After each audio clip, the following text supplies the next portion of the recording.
spite of a fighting declaration from Leicestershire's Claude Henderson and a fine knock from Kent captain Rob Key, the LV County Championship match between these two sides at Grace Road ended in a draw.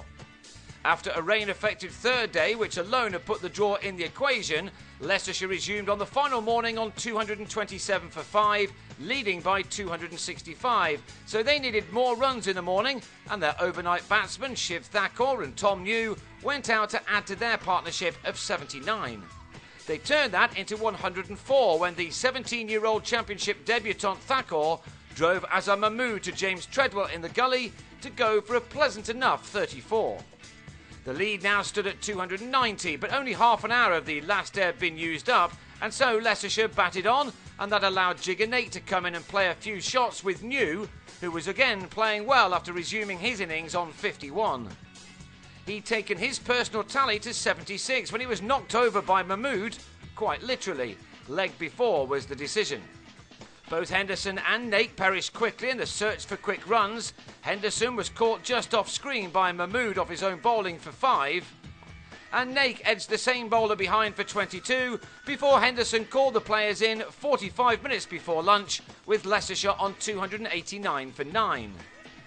It was a good declaration from the acting Leicestershire skipper as it gave Kent a minimum of 75 overs to get 328 runs to win. All results were possible then as Joe Denley and Key came out to bat.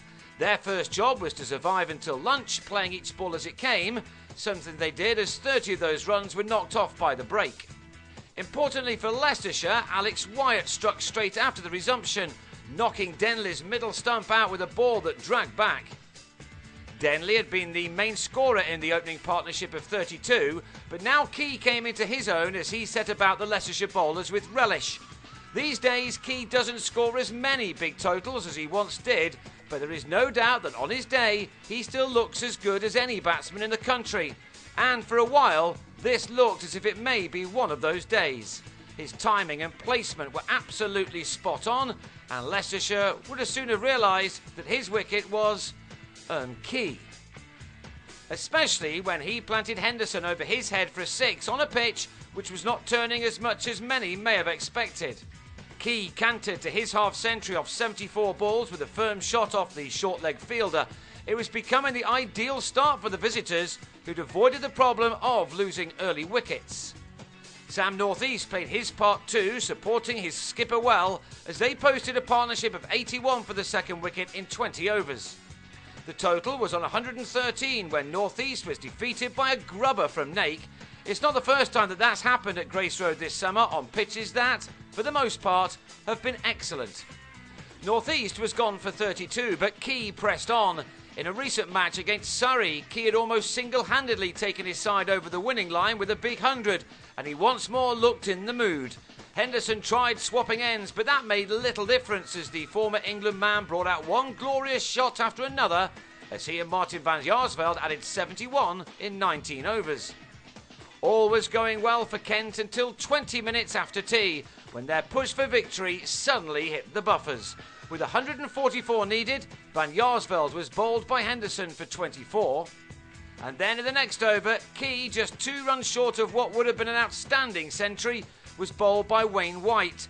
Key could hardly believe that he'd got his lines wrong and wondered what on earth had happened. Well, what had happened was that he was out for 98, and next ball so was Garrett Jones, leg before for a golden at 186 for 5. 3 wickets had fallen for 2 runs in 5 balls. So from heading towards a possible win, Kent now had to hold out for a draw instead. Azhar Mahmood still played the ball on its merit though. If it was there to hit, he hit it, and he hit it pretty well too. Darrin Stephens also struck a couple of boundaries as Kent just about kept themselves in it, but in truth his side just had too much to do. Leicestershire too looked as if they'd left it too late, but they were given renewed hope when Stephens swept Nake into the hands of Matthew Boyce in the deep to go with exactly 100 runs required. The chase was officially called off and Azhar and Treadwell batted out the final half an hour before the game, surprisingly perhaps, ended with 8 overs to go, with Kent on 255 for 6, 77 away from their target. It was a shame that only 22 overs had been possible on the previous day, otherwise a positive result would have been a certainty. As it was, Leicestershire took 8 points to Kent 7, as the two counties remain at the bottom of the LV County Championship table. They will now meet again on Saturday in the T20 quarter-final, a competition both sides have enjoyed a bit more this summer.